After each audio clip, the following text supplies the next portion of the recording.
I'm Carolina with 30-Minute Crafts and Always Expect More, and today I'm going to teach you how to make this super cute key ring using the Cricut Maker to cut your fabrics. The pattern is a simplicity pattern and it already exists right inside the Design Space software for your Cricut machine. I'm also going to show you how you can use the Cricut Maker to fussy cut your fabrics, and that's cut a specific piece of fabric in a specific spot so you can get your keyring to line up perfect with a fabric like this fun Wonder Woman fabric. So let's go ahead and look at our supplies. You can print out your instructions for your keyring, and those are right in Design Space. And then I ran to Joann's and I bought all kinds of different colors of webbing. There's key hardware. You can get a single set if you want a single set. I chose to go ahead and get, this is a set of, I believe, 5. So there's 5 clamps in this one. And then I got some fabric while I was there because I saw this Wonder Woman fabric and I thought, how cute would that be? We will need to fussy cut this fabric so that we don't have like just her earring on the key fob, and I'll show you how to do that if you watch through to the end of the video. Fabrics that are great for this are anything with a small print. I know my Wonder Woman fabric has a bigger print. I will make it work for my project, but it's trickier. For a first-time sewist, I would recommend a small repeating print like this. This would also be a great option. If you are looking at a dark fabric, if you are new to sewing, I would look at the back and make sure that the back is light because we are going to be drawing on this with the Cricut fabric pen. So make sure that your Cricut fabric pen is actually going to show up on the back of this, and it will. So small prints like this, small print like this, great. When you look at a large print like this, we're only cutting really about 1 inch out of this for the key fob. So you'll get the colors if you love the colors, but if you really like the snake and the bird and the monkey, they're not all going to show up in the same key fob. That's not going to work. Something like this fabric that has another large print, you might get like a hint of a leaf and a hint of a flower and a hint of a berry, but you're not going to get that whole picture. So if you love it for the colors, great. If you love it for that design, it's probably not as awesome. Something like this, there's no way you're going to get all of Darth Vader. If you were just looking to try to get Yoda's eyes and the word Star Wars, those might fit in. But if you're looking to try to get R2-D2 out of this, he's just not going to fit all on the key fob. So this is a fun fabric, just not for this project. This is the fabric that I'm going to use. I'm going to go ahead and open up the project in Design Space. I'm just going to type in key and hit search and it will come right up. So we've got our key ring right here. The pattern is from Simplicity and it is a Make It Now project. It does cost $2.99. Remember, this project uses very few supplies and you're making a very cool key fob. For $2.99, you will own this pattern forever. I'm going to go ahead and say make it because you don't need to pay for it now in order to make it. It's going to set this up. Now I want to make a couple of these because I really like this fabric, and if I use this webbing, I know I have enough for 3. So I'm going to go ahead and just key in here that I'm going to make 3 of them. And magically, it's going to set 3 up on my mat. So that's perfect. I don't need to mirror it, and it's going to ask me to purchase it. So I'll go ahead and purchase that and come back with my mat and my fabric cut down, and I'll show you how that part gets put together. I've taken the plastic off my mat and I've cut down my fabric to 12 inches wide, which if you want to just purchase the fabric the right size, it's 1/3 of a yard. And I'm going to place it on my fabric mat. Now, my habit is always to put it right side up because I like looking at the pretty side, but actually we want to do it right side down so that fabric pen will be able to mark on our back. This edge of the fabric right here is called the selvage edge. It's not the salvage edge, it's the selvage edge. It has a different weave to it, so we don't want to cut into our selvage.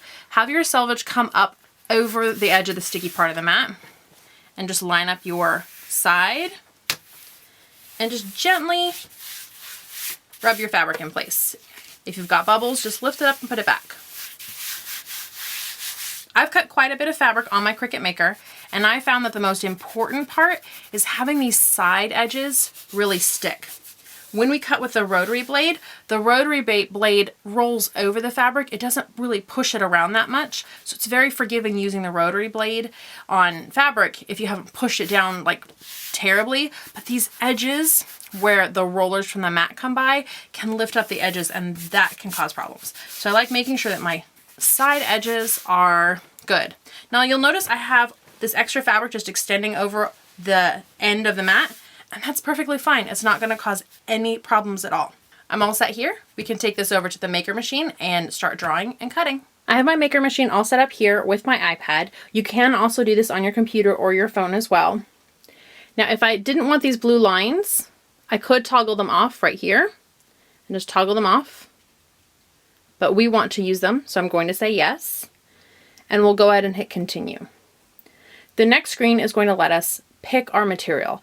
Obviously, we're using fabric for this project, but if you were using a different kind of fabric, maybe you chose a burlap or a satin or a different kind of fabric, you could select that here. We're using just plain 100% cotton. Under set material, I'm going to pick fabric cotton. We need to install the pen and the rotary blade before we load our mat. Open up the housing for the pen, take off the cap, and put in the pen. I like putting the cap right back on the back so I can always find that cap when I'm done. Just close this little lever and your pen is in slot A. I'm going to open up slot B. This is my fine tip blade. Just going to put it in the caddy and pull out the rotary blade. The rotary blade has a plastic housing on top that's going to help this set right in there. So just set it right in, close it, and latch that shut. Now we're all set. We can grab the fabric mat we prepared, line it right up, and load it.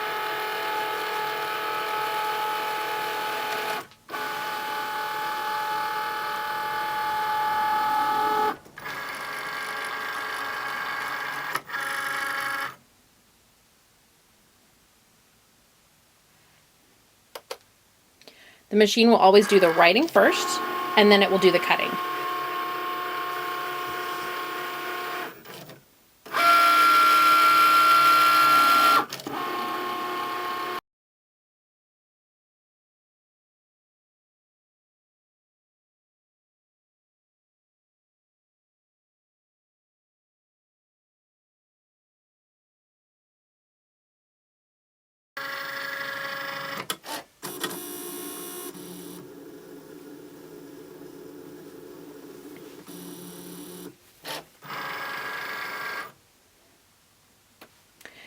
It took the blade over here to the side and spun it around because it's detecting the blade. This is a cool feature that the Maker has.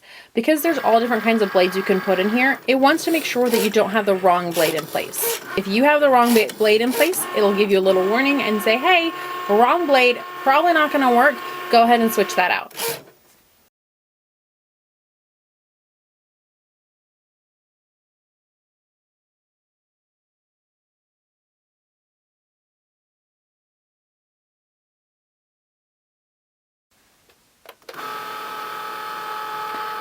Unload the mat. Now we're ready to take this off and put it together. Before you do, don't leave this pen here. I've left pens overnight and they do dry out. So make sure you pull it out, put that lid right back on, and put the pen where you can find it later. That way you'll know that it won't dry out. To peel the fabric off the mat, just pull. You do want to try not to put your fingers on the mat because the oils from your fingers will reduce the tackiness of the fabric. I like the tweezers from the Cricut tool set to just pull up a corner. Now some people say go ahead and just rip this fabric right off. I'm not a fan of that, especially with a brand new mat. I like pulling the fabric a little bit at an angle and kind of watching to see if I'm getting too many threads. If I am, I just snag them a little bit with my tweezers and pull. You'll find that the more you use the mat, the less you'll have these snags. It's really at the beginning when the mat is at its stickiness that it starts to snag a little bit. And if you have a couple threads, I mean, honestly, up to 3 threads is still totally fine. 4 threads and you're probably still fine. We've got a 1/4 inch seam allowance and that's plenty. Go ahead and repeat that process with your other 2 pieces.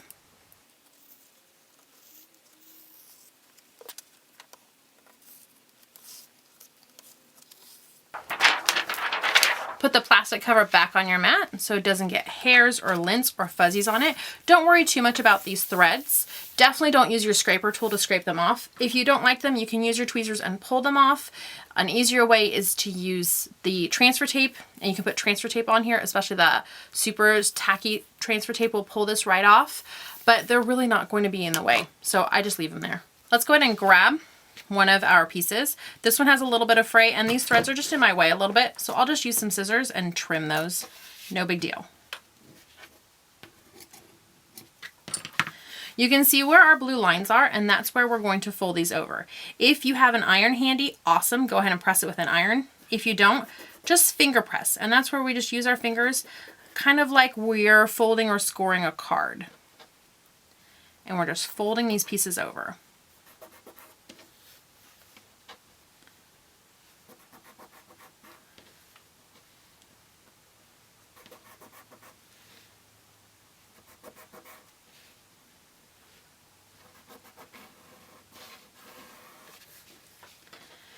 And you can see it's not folding all the way over, but that's totally fine.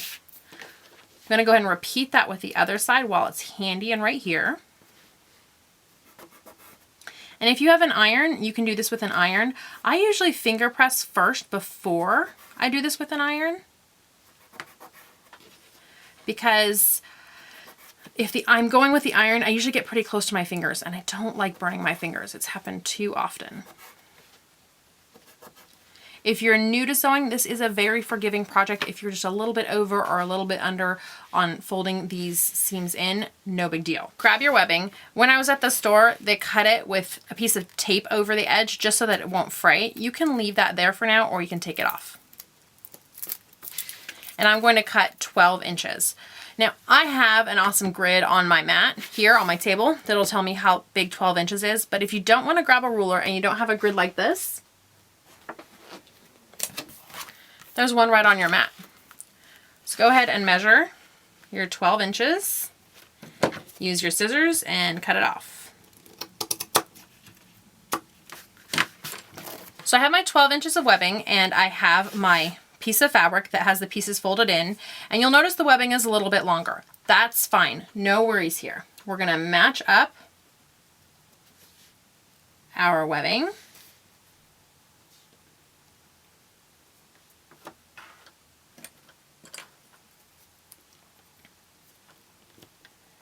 And these are Wonder Clips. They're like pins, but you don't have to worry about pushing pins through this webbing.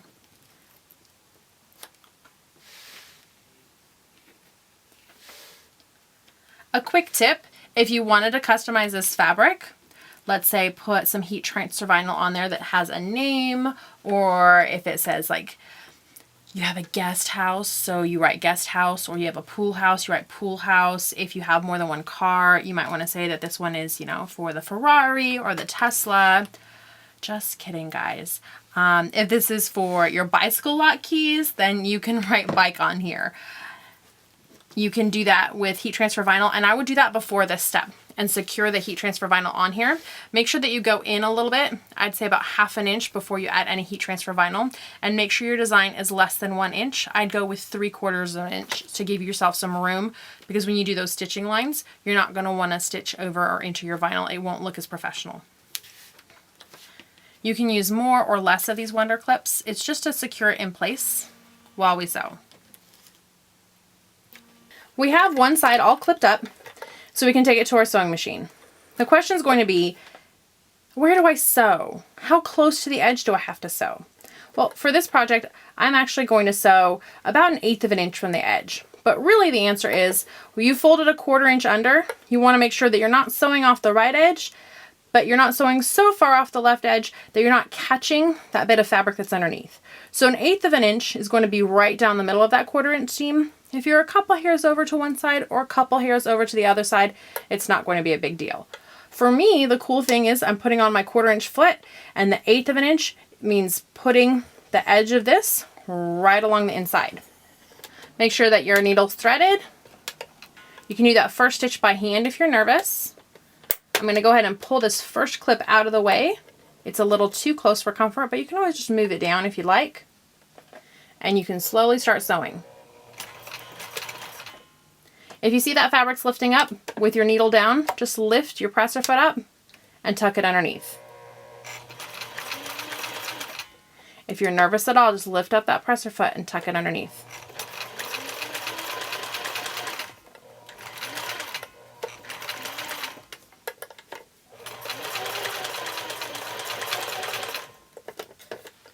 There's really no such thing as going too slow. Do it at your own pace.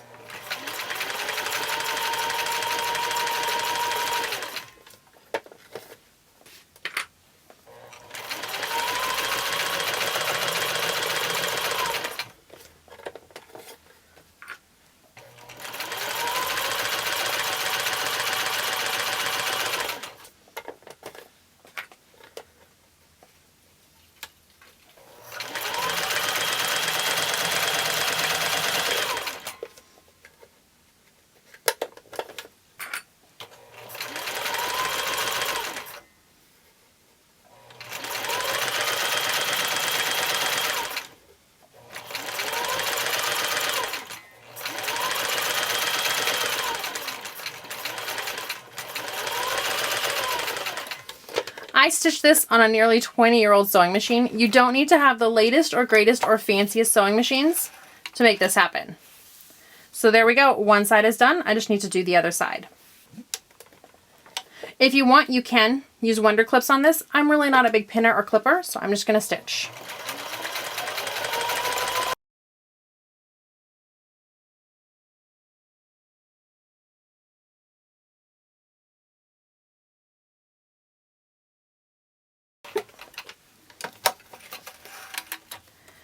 There we go, both sides stitched. If I'd used the 1 1/4 inch webbing, I would have about 1/8 of an inch of webbing sticking out on each side, but I think it looks pretty with a 1 inch webbing too, just as an option. Here I've trimmed off the ends of the key ring, and because these two sides are going to be together in the key fob, you'll notice they're really slippery when you rub them up against each other. And since the key fob only has prongs on one side, the prongs will go into this side and this other side will slip right out when you tug it. So we don't want that to happen. I'm going to go ahead and put this underneath the sewing machine. Now the question is, how far do you put it under the sewing machine? Great question. Grab your key fob and you can see about how far in this will go. So that looks like about 1/2 inch. I want to make sure that none of my stitching is more than 1/2 inch. So I'm definitely going to go no more than 3/8 of an inch in. Just put your presser foot down and stitch it through. If you're having a little bit of trouble, you can lift up your presser foot and guide it in a little more. When you get to one end, just reverse and go back.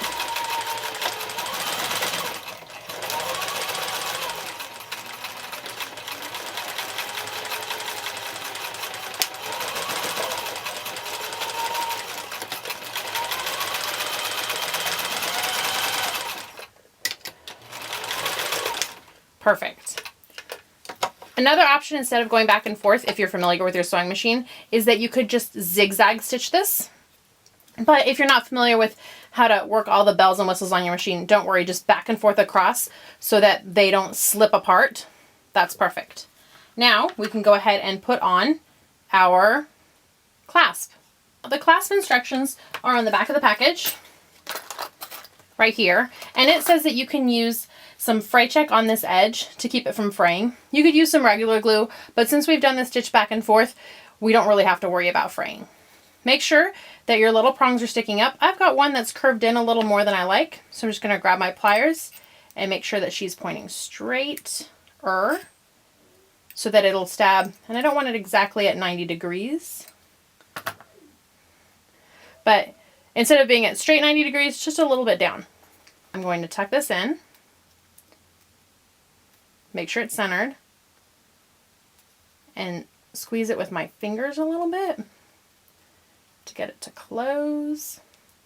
I want to make sure that those prongs are going in. If you look in these holes and you see the silver coming back up at you, it means that your prongs are folding back in instead of pushing into the fabric, and that's not good. So you want to unfasten it now and make sure your prongs are going in. You can also look at it from the side and you should see them poking into the fabric. So once you've got it secured as much as you can with your fingers, just grab a piece of scrap fabric and fold over one side. Grab your pliers. This is just a pair of jewelry pliers.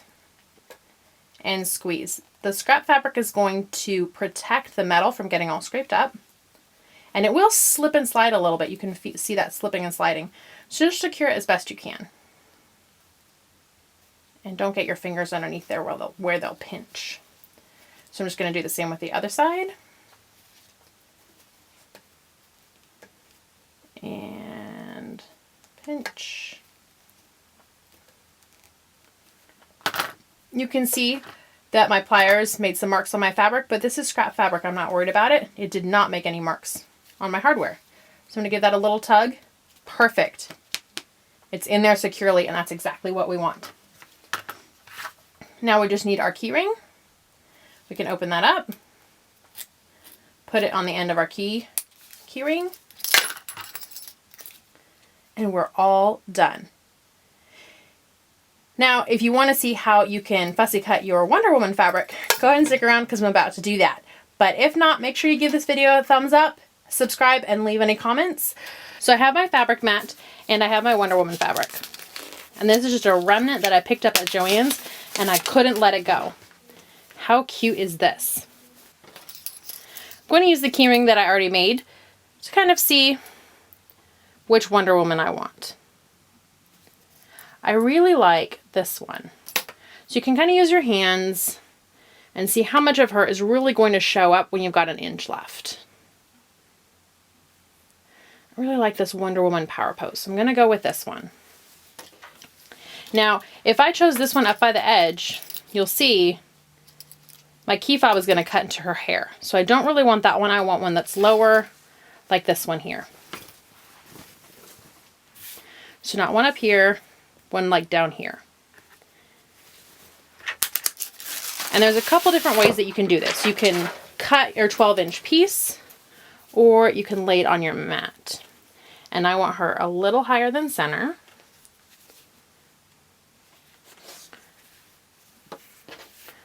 So that when my key fob folds, and we're going to use this as an example. So if this is my key fob, when it folds, see, she'll be right on one side of it. And the other side will be fairly generic. So I'm placing this on here. And now I could cut a 12-inch piece here, but really I'm not going to get anything usable out of the rest unless I go here. I know that I'm going to want this piece here. So rather than cut a big 12-inch piece when I know I'm not going to need that, I'm just going to grab my scissors and give myself a little extra on the sides.